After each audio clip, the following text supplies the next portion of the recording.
نحمده ونستعينه ونؤمن به ونتوكل عليه ونعوذ بالله من شرور أنفسنا ومن سيئات أعمالنا من يهده الله فلا مضل له ومن يضلل فلا هادي له وأشهد أن لا إله إلا الله وحده لا شريك له وأشهد أن محمدا عبده ورسوله اللهم صل وسلم وبارك وأنعم على عبدك ورسولك ونبيك محمد وعلى آله وأصحابه أجمعين يا أيها الذين آمنوا اتقوا الله حق تقاته ولا تموتن إلا وأنتم مسلمون يا أيها الناس اتقوا ربكم الذي خلقكم من نفس واحدة وخلق منها زوجها وبث منهما رجالا كثيرا ونساء واتقوا الله الذي تساءلون به والأرحام إن الله كان عليكم رقيبا يا أيها الذين آمنوا اتقوا الله وقولوا قولا سديدا يصلح لكم أعمالكم ويغفر لكم ذنوبكم ومن يطع الله ورسوله فقد فاز فوزا عظيما أما بعد فإن أصدق الحديث كتاب الله وخير الهدي هدي محمد صلى الله عليه وسلم وشر الأمور محدثاتها وكل محدثة بدعة وكل بدعة ضلالة وكل ضلالة في النار أعوذ بالله من الشيطان الرجيم بسم الله الرحمن الرحيم يا أيها الناس قد جاءتكم موعظة من ربكم وشفاء لما في الصدور وهدى ورحمة للمؤمنين قل بفضل الله وبرحمته فبذلك فليفرحوا هو خير مما يجمعون وعن أبي أمامة رضي الله تعالى عنه قال سمعت النبي صلى الله عليه وسلم يقول اقرأوا القرآن فإنه يأتي يوم القيامة شفيعا لأصحابه. محترم حاضرین، رمضان المبارک کا یہ دوسرا جمعہ ہے۔ رمضان کی آج 13 تاریخ ہو گئی اور بہت تیزی کے ساتھ رمضان کی مبارک ساعتیں گزر رہی ہیں۔ ہمیں زیادہ سے زیادہ فائدہ اٹھانے کی کوشش کرنی چاہیے۔ رمضان اپنی برکتوں اور اپنی سعادتوں کے لحاظ سے بہت ممتاز اور مبارک مہینہ ہے، اور اس کے ایک ایک لمحے کی قدر کر کے اپنے دامن کو نیکیوں سے بھرنے کی کوشش کرنی چاہیے۔ رمضان کا قرآن سے بڑا گہرا تعلق ہے۔ رمضان اور قرآن میں بڑی مناسبت ہے۔ رمضان ہی کے مہینے میں قرآن مجید کا نزول ہوا، اور آسمانی کتابوں کے نزول کی جو تاریخ ہے، اس تاریخ کو پڑھنے سے یہ بات معلوم ہوتی ہے کہ عام طور سے جب انبیاء پر آسمانی صحیفے نازل ہوئے تو وہ روزے کی حالت میں تھے۔ حضرت موسیٰ علیہ السلام کو کوہ طور پہ بلایا گیا، 40 دن وہاں روزہ رکھا انہوں نے، اور اس دوران توریت نازل کی گئی۔ حضرت عیسیٰ علیہ السلام پہ جب انجیل کا نزول ہوا تو ان ایام میں وہ روزے سے تھے، اور نبی کریم صلی اللہ علیہ وسلم غار حرا کی تنہائیوں میں جا کے قیام کرتے تھے، اللہ کا ذکر کرتے تھے، روزہ رکھتے تھے، اور اسی حالت میں پہلی وحی نازل ہوئی۔ تو اس سے یہ معلوم ہوا کہ روزہ اللہ سے بہت قریب کرتا ہے، اور روزہ اللہ سے تعلق مضبوط کرتا ہے، تقوی پیدا کرتا ہے، اور اللہ کی جانب سے آنے والی روشنی اور وحی کے استقبال کے لیے تیار کرتا ہے۔ اس لحاظ سے بڑی مناسبت ہے۔ قرآن مجید نے شروع ہی میں اس بات کو واضح کیا ہے کہ یہ ھدی للمتقین ہے، کہ قرآن سے فائدہ وہ لوگ اٹھاتے ہیں جن کے دل میں تقوی ہوتا ہے، اللہ کی طرف رغبت ہوتی ہے، انابت ہوتی ہے، تو وہ اللہ کی کتاب سے فائدہ اٹھاتے ہیں، اور روزہ تقوی پیدا کرتا ہے۔ اس کا مطلب یہ ہوا کہ روزہ قرآن سے استفادے کے لیے ہمیں تیار کرتا ہے، اور قرآن کا فیض ہم زیادہ سے زیادہ حاصل کر سکتے ہیں، روزہ ہمیں اس کے لیے تیار کرتا ہے۔ تو روزہ ایک طرح سے دیکھا جائے تو یہ حامل قرآن بناتا ہے، یہ روزہ ہمیں قرآن سے اپنے تعلق کو مضبوط کرنے کی دعوت دیتا ہے۔ تو اس لحاظ سے رمضان میں اور قرآن میں بڑی مناسبت ہے، اور یوں تو قرآن سے ہمارا تعلق ہمیشہ مضبوط رہنا چاہیے، لیکن رمضان میں یہ تعلق اور زیادہ بڑھ جانا چاہیے۔ قرآن کو زیادہ سے زیادہ پڑھنے اور سمجھنے کی کوشش ہو، نمازوں میں قرآن سننے کی کوشش ہو، اور خاص طور سے نماز تراویح میں یہ موقع ہمیں ملتا ہے، اور رمضان کے مہینے میں پورا قرآن سننے کا موقع ملتا ہے۔ یہ کتنی بڑی سعادت کی بات ہے۔ قرآن کو نماز کی حالت میں پڑھنا اور سننا یہ سب سے افضل حالت ہے۔ نماز کی حالت میں قرآن سننے کا موقع ملے، پڑھنے کا موقع ملے، سنانے کا موقع ملے تو یہ بہت سعادت کی بات ہے، اور وہ بھی رمضان کے مبارک مہینے۔ من قام رمضان ایمانا واحتسابا غفر لہ ما تقدم من ذنبہ، جو لوگ ایمان اور اخلاص کے ساتھ رمضان میں قیام کرتے ہیں اور قیام لیل کا اہتمام کرتے ہیں، ان کے گناہوں کی بخشش ہو جاتی ہے۔ تو ہمیں احتساب کرنا چاہیے، جائزہ لینا چاہیے کہ اللہ سے اور اللہ کی کتاب سے ہمارے تعلق کی نوعیت کیا ہے، اللہ کی کتاب سے کتنا شغف ہے، اللہ کی کتاب سے کتنی دلچسپی ہے، اللہ کی کتاب کو کتنا پڑھنے سمجھنے اور اس پر عمل پیرا ہونے کی ہم کوشش کرتے ہیں۔ یہ اللہ کا بہت بڑا احسان ہے اور بہت بڑا انعام ہے کہ اللہ کی کتاب ہمارے پاس ہے اور اپنی اصلی شکل میں موجود ہے۔ امت مسلمہ کے لوگ خوش نصیب لوگ ہیں کہ ان کے پاس اللہ کی کتاب اپنی اصلی شکل میں موجود ہے، اس میں نہ کوئی کمی ہوئی ہے نہ کوئی اضافہ ہوا ہے، جیسے نازل ہوئی تھی اسی طرح سے موجود ہے۔ دنیا کی کسی قوم کے پاس آسمانی کتاب محفوظ نہیں ہے، قرآن مجید محفوظ ہے اور قیامت تک محفوظ رہے گا، یہ ہماری خوش نصیبی ہے۔ لیکن اگر ہم اس سے فائدہ نہ اٹھائیں اور قرآنی حقوق کو ہم ادا نہ کریں تو ہم سے زیادہ بد نصیب بھی کوئی نہیں۔ جس کے پاس روشنی ہو اور وہ اندھیرے میں رہے تو اس سے زیادہ بد نصیبی کی کوئی بات نہیں ہو سکتی۔ اللہ کی کتاب کیا ہے؟ اللہ کی کتاب زندگی کا پیغام ہے، ایک روشنی ہے، ایک رہنمائی ہے، زندگی گزارنے کا طریقہ بتانے والی کتاب۔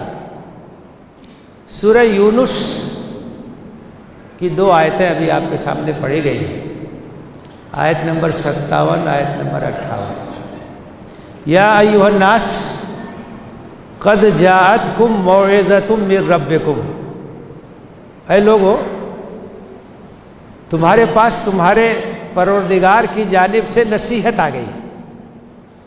قرآن کو موعظت کہا گیا ہے، یہ کتاب نصیحت ہے، یہ موعظت کی کتاب۔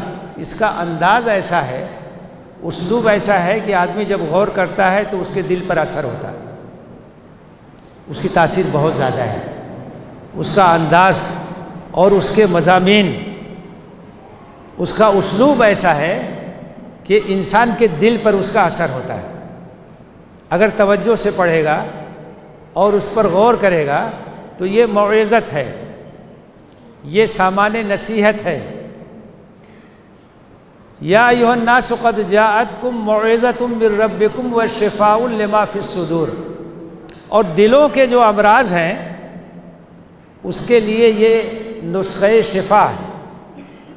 دل کے اندر اگر اللہ کی طرف توجہ نہیں ہے، دل کے اندر دنیا کی محبت ہے، دل کے اندر اگر حسد کے جذبات ہیں، دل کے اندر اگر کینہ ہے، کپٹ ہے، دل کے اندر اگر آخرت سے غفلت ہے، دنیا داری ہے، مادیت پرستی، دلوں کے امراض بہت سے ہیں۔ تو جس طرح سے جسمانی امراض کا علاج ہوتا ہے، آپ ڈاکٹر کے پاس جاتے ہیں اور دوائیں استعمال کرتے ہیں، پرہیز کرتے ہیں، تو اسی طرح سے جو امراض قلبی ہیں، جو دلوں کے روگ ہیں، ان کا علاج قرآن مجید ہے، ان کا علاج روحانی طریقے سے ہوتا ہے، اللہ کے ذکر کے ذریعے ہوتا ہے، اللہ کی آیات کی تلاوت کے ذریعے ہوتا ہے، استغفار کے ذریعے ہوتا ہے، توبہ کے ذریعے ہوتا ہے، انابت کے ذریعے ہوتا ہے۔ تو یہ قرآن دلوں کے روگوں کا علاج ہے۔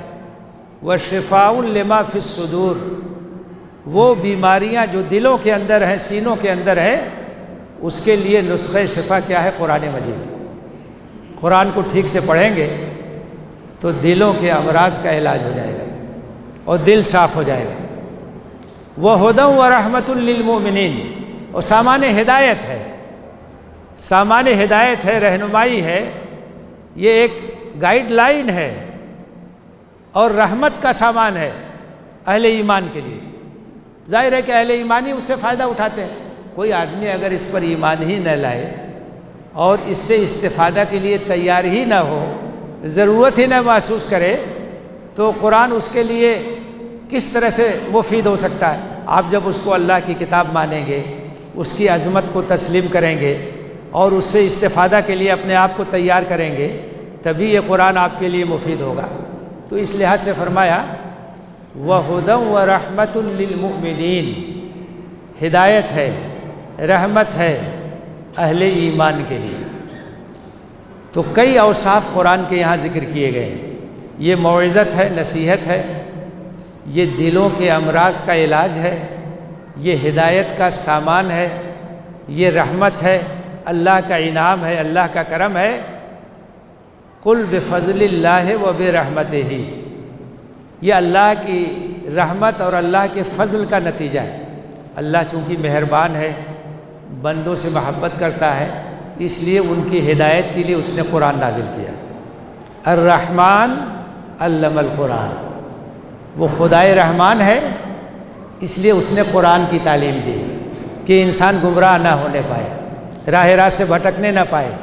تو یہ اللہ کے فضل کا نتیجہ ہے، یہ اللہ کی رحمت کا نتیجہ ہے۔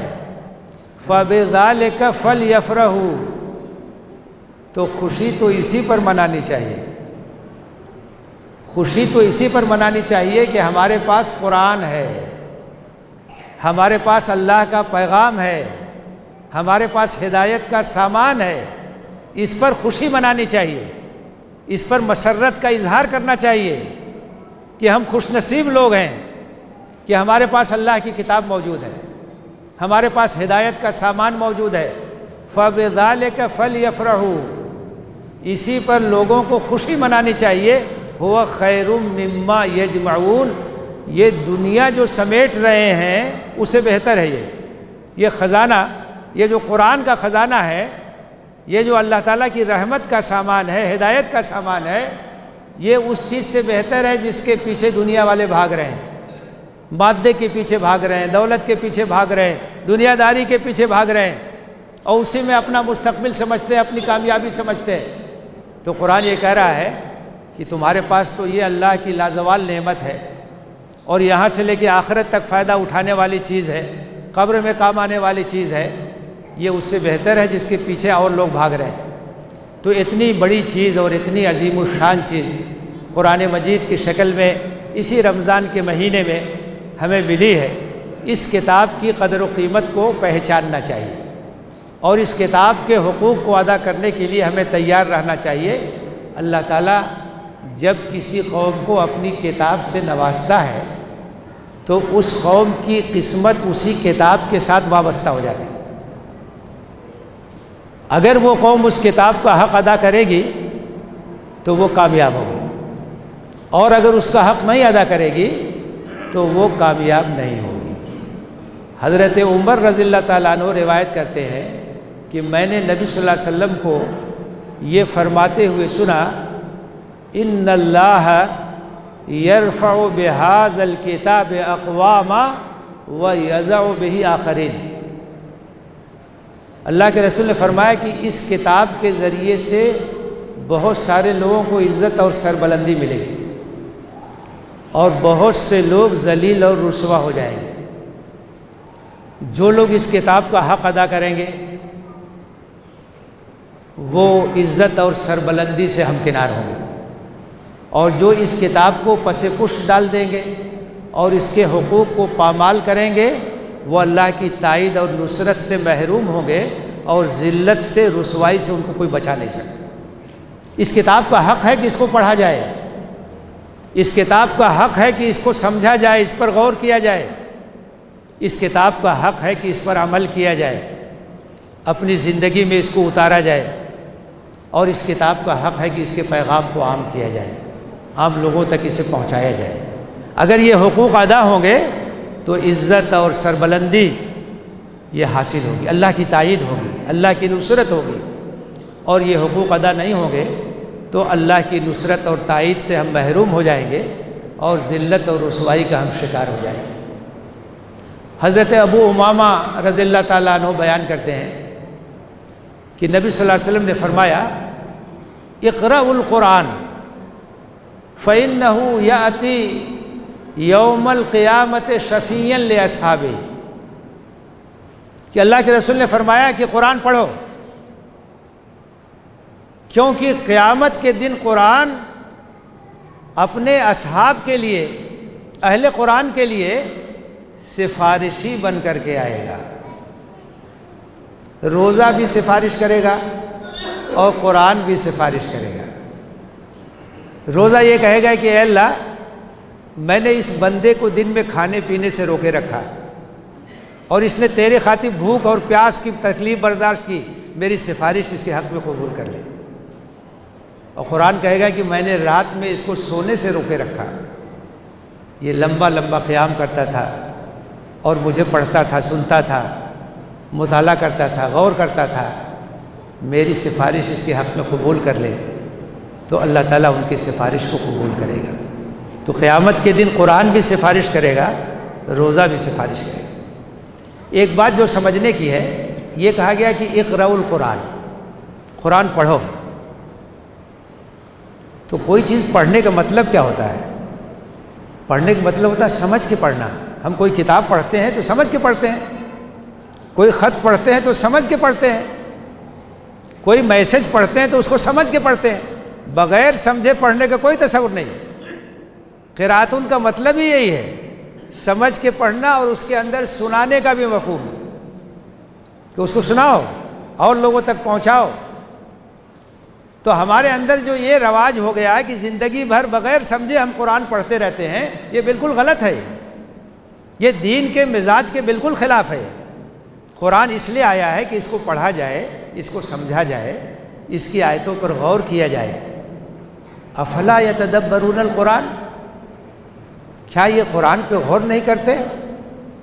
ام علی قلوب اقفالھا، کیا دلوں پہ قفل لٹک رہا، تالا لٹک رہا، مہر بند ہو گیا؟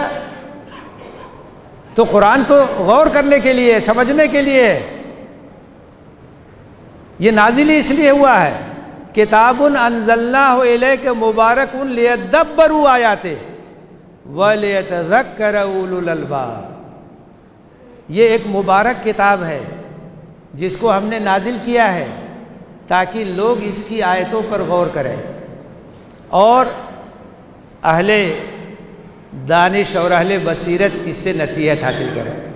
اب جب آپ سمجھیں گے نہیں تو اس پر غور کیسے کریں گے؟ اس کی آیتوں پر تدبر کیسے کریں گے؟ تو اس کو سمجھ کر پڑھنا ہے۔ آپ عربی جانتے ہیں، بہت اچھا ہے، اور عربی سیکھنا کوئی مشکل بھی نہیں ہے، سب سے آسان زبان ہے، مسلمانوں کے لیے تو اور آسان ہے، قرآنی صورتیں سب کو یاد ہے، نماز میں قرآن پڑھتے ہیں، تو عربی سیکھنا کوئی مشکل کام نہیں ہے، آسانی کے ساتھ عربی سیکھیں گے، اور براہ راست جب قرآن آپ سمجھیں گے تو اس کی کیفیت ہی الگ ہے، اس کا لطف اور اس کا مزہ ہی الگ ہے۔ جب آپ تراویح میں قرآن سنتے ہیں تو نہیں سمجھتے ہیں پھر بھی مزہ ملتا ہے، لیکن اگر سمجھیں گے تو مزہ دوبالا ہو جائے گا، اور مزہ آئے گا نا۔ کیا پڑھ رہے ہیں امام صاحب، کیا پڑھ رہے ہیں، کون سا قصہ چل رہا ہے، کیا آیتیں ہیں، اور زیادہ لطف آئے گا اس میں۔ اور اگر براہ راست آپ عربی زبان نہیں سمجھ سکتے ہیں تو ترجمہ پڑھیے، تفسیر پڑھیے، ترجمہ تو اسی لیے کیا گیا ہے۔ آپ اردو جانتے ہیں، اردو میں ترجمہ موجود ہے، آپ ہندی جانتے ہیں، ہندی میں ترجمہ موجود ہے، آپ انگریزی جانتے ہیں، انگریزی میں ترجمہ موجود ہے۔ ہندوستان کی تمام ریاستی زبانوں میں قرآن مجید کے ترجمے موجود ہیں، دنیا کی مختلف زبانوں میں۔ مدینہ میں ایک بہت بڑا کمپلیکس ہے مجمع الفہد لطباعت القرآن الکریم، اور دنیا کی مختلف زبانوں میں وہاں قرآن کے ترجمے چھپتے ہیں اور دنیا کے مختلف علاقوں میں بھیجے جاتے ہیں۔ تو اس کو سمجھنا ہے، اس پر غور کرنا، کیونکہ وہ اللہ کا ہم سے خطاب ہے۔ اگر ہم اس کو سمجھیں گے، اس پر غور کریں گے، اس کے مطابق اپنی زندگی کو ڈھالیں گے تو قرآن ہمارے اندر تبدیلی پیدا کرے گا۔ ایک حدیث ہے جس کے راوی حضرت نواس ابن سمعان رضی اللہ تعالیٰ عنہ ہے۔ وہ کہتے ہیں کہ اللہ کے رسول نے فرمایا، یؤتی بالقرآن یوم القیامۃ وأہلہ الذین کانوا یعملون بہ فی الدنیا، تقدمہ سورۃ البقرہ وآل عمران، تحاجان عن اصحابہما۔ اللہ کے رسول فرما رہے ہیں کہ قیامت کے دن قرآن اور اہل قرآن کو لایا جائے گا، اور سب سے آگے آگے سورہ بقرہ سورہ آل عمران ہوگی، اور یہ سفارش کریں گے۔ اب اس میں یہ کہا گیا کہ قرآن اور اہل قرآن، اس کے بعد اس کی وضاحت کر دی کہ اہل قرآن کون ہے۔ الذین کانوا یعملون بہ فی الدنیا، اہل القرآن وہ ہیں جو دنیا میں قرآن پر عمل کرتے تھے، جو اپنی زندگی میں قرآنی تعلیمات کو اتارتے تھے، جو قرآن کے مطابق اپنے اخلاق اور کردار کو ڈھالتے تھے، وہ اہل قرآن ہیں۔ یہ نہیں کہ صرف پڑھ لیا قرآن، نہ سمجھنے کی کوشش کیا، نہ اس کی آیتوں پر غور کیا، نہ اس پر عمل کیا، نہ اس کے پیغام کو عام کیا، وہ اہل القرآن نہیں ہے۔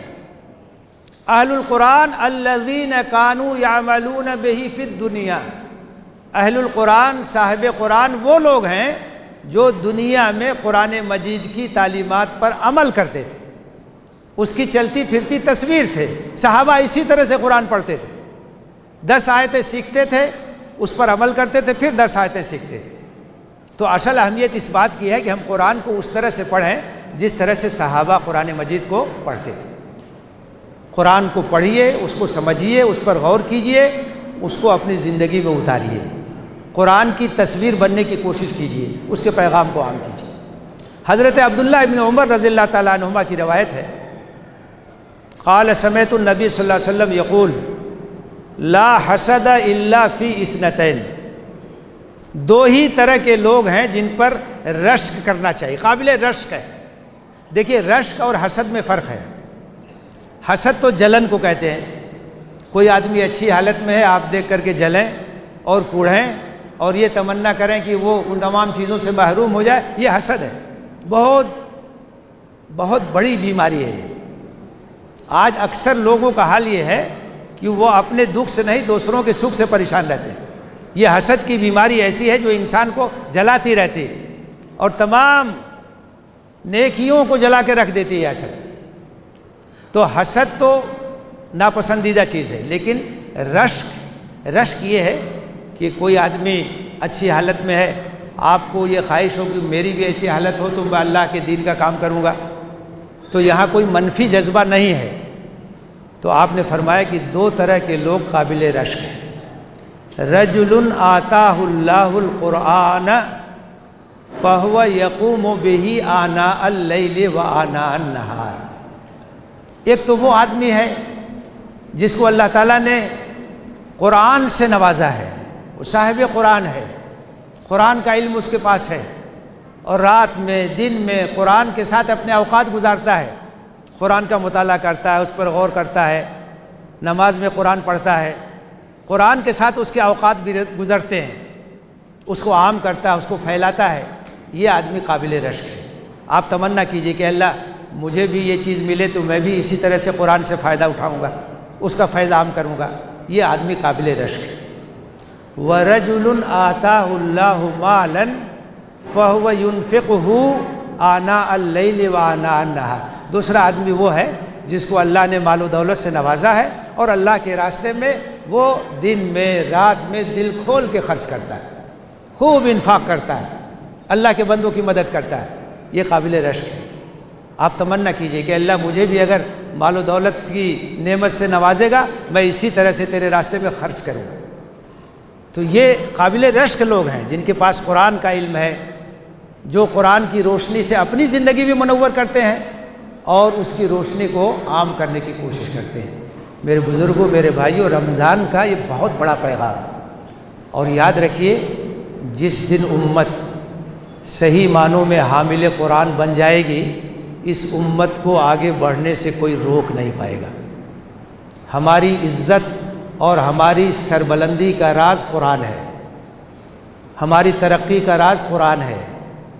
آج اگر قرآن سے ہم وابستہ ہو جائیں اور اپنا تعلق صحیح معنوں میں قرآن سے استوار کر لیں اور اپنی نئی نسل کی تربیت اس انداز سے کریں کہ وہ قرآن سے محبت کرنے والی ہو، قرآن پڑھنے والی ہو، قرآن پر عمل کرنے والی ہو، اس امت کو کوئی روک نہیں پائے گا۔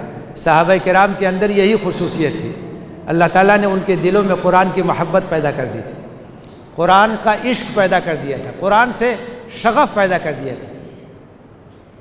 ایک بار اللہ کے رسول صلی اللہ علیہ وسلم ایک سفر سے آ رہے تھے، ایک غزوے سے آ رہے تھے، راستے میں ایک جگہ آپ نے قیام کیا، تو رات میں آپ نے نگرانی اور پہرہ داری کے لیے 2 صحابہ کی ڈیوٹی لگائی کہ سب لوگ آرام کریں گے اور یہ 2 صحابی ہیں، یہ نگرانی کریں گے، پہرہ دیں گے۔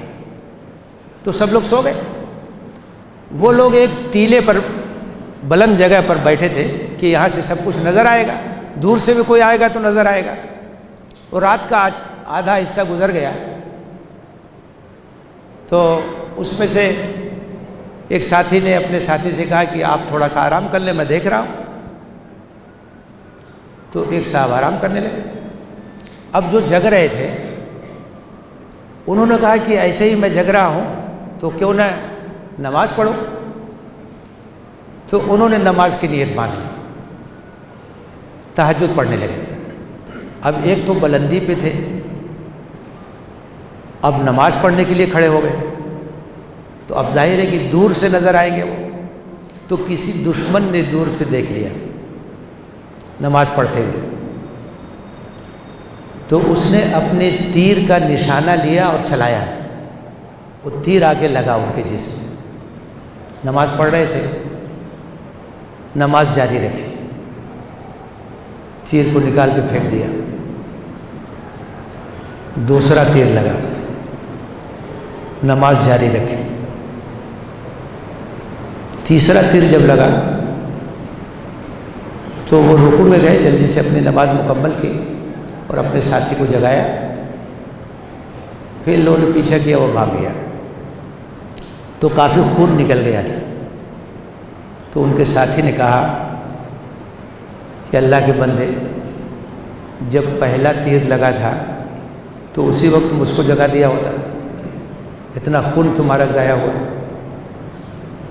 تو انہوں نے کہا کہ ایسا تھا کہ میں نے قرآن کی ایک بڑی پیاری سورہ شروع کر دی تھی اور طبیعت نہیں چاہتی تھی کہ اس کو ختم کیے بغیر میں رکوع میں جاؤں، اور اگر یہ اندیشہ نہ ہوتا کہ اللہ کے رسول نے جس ڈیوٹی پر ہم کو مقرر کیا ہے اس ڈیوٹی کا حق متاثر ہو جائے گا تو میں اپنی نماز جاری رکھتا، چاہے میری جان ہی کیوں نہ چلی جائے۔ آپ ذرا سوچئے کہ قرآن سے کیسی محبت اللہ کے رسول نے صحابہ کے دلوں میں پیدا کی تھی۔ اسی محبت کو پیدا کرنے کی ضرورت ہے، پھر سے امت کو حامل قرآن بنانے کی ضرورت ہے، پھر سے نوجوانوں کے دلوں میں قرآن کی محبت پیدا کرنے کی ضرورت ہے۔ جس دن ایسا ہو جائے گا ہمارے حالات بدل جائیں گے۔ وہ زمانے میں معزز تھے مسلمان ہو کر اور ہم خوار ہوئے تارک قرآن ہو کر۔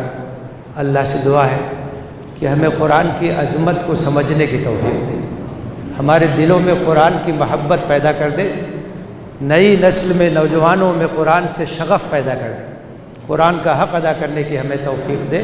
اور قرآن کا پیغام لے کر کے اٹھنے کی ہمیں توفیق دے، آمین۔ وآخر دعوانا ان الحمد للہ رب العالمین۔ اقول قولی ھذا واستغفر اللہ لی ولکم اجمعین فاستغفروہ انہ هو الغفور الرحیم۔